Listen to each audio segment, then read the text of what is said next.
భూ తగాదాలతో వ్యక్తి దారుణ హత్య, కట్టెలతో కొట్టిన దయాదులు, తీవ్ర గాయాలతో ఆసుపత్రిలో ట్రీట్మెంట్ పొందుతూ మృతి.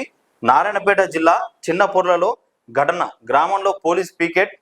గంటరపై సీఎం సీరియస్, బాధ్యులపై చర్యలకు ఆదేశం. అయితే నిన్న ఈ వీడియో సోషల్ మీడియాలో తెగ వైరల్ కావడం జరిగింది. ఒక వ్యక్తిని ఈ భూ తగాదాలు ఏవైతే ఉన్నాయో మరి ఆ భూమి విషయంలో ఒక ముగ్గురు నలుగురు కలిసి పెద్ద పెద్ద కట్టెలతో దొడ్డు దొడ్డు కట్టెలతో ఆ వ్యక్తిపై దాడికి ఎగబడ్డారు. దారుణంగా కొడతా ఉన్నారు. మరి అతని భార్య కావచ్చు మొత్తం దండం పెడతా ఉన్నది, కొట్టకురు అని చెప్పేసి ప్రాధేయపడతా ఉన్నది.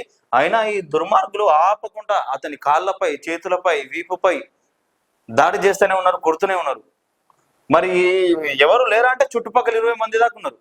సినిమా చూసినట్టు చూస్తా ఉన్నారు.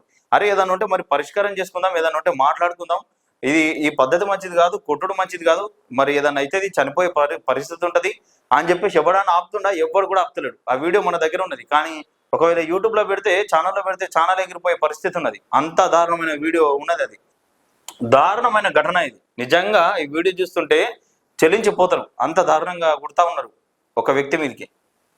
మరి ఏం చేసిరు? ఆ వ్యక్తిని కొడితే ట్రీట్మెంట్ అని చెప్పేసి ఆసుపత్రికి తీసుకెళ్తే చికిత్స పొందుతూ ఆ వ్యక్తి మరణించిండట. సోయి లేకుండా పడిపోయిండు. వాళ్ళు కొట్టేటప్పుడే మొత్తం చేతుల మీద, కాళ్ళ మీద, ఈపు మీద దాడి చేస్తా ఉంటే ఆమె దండం పెడతా ఉన్నది, కొట్టకూరయ్యా కొట్టకూరయ్యా అని చెప్పేసి.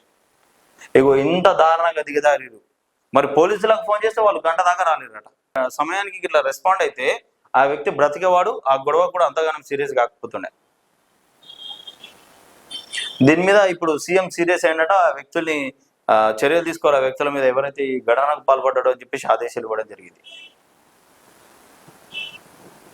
చాలా దారుణమైన ఘటన. నిజంగా వీడియో చూస్తుంటే మొత్తం ఒక ముగ్గురు నలుగురు ఉన్నారు, దొడ్డు దొడ్డు పెద్ద పెద్ద కట్టెలతోని ఆ వ్యక్తిని కొడతా ఉంటే ఆడు పాపం ఆ వ్యక్తి సోయి లేకుండా పడిపోయాడు. సంజీవ్ అట. ఈ భూతగాదాలతోని పాపం ఆ అమ్మ మొక్కుతా ఉన్నది, దండం పెడతా ఉన్నది, కొట్టకూరు కొట్టకూరు అని.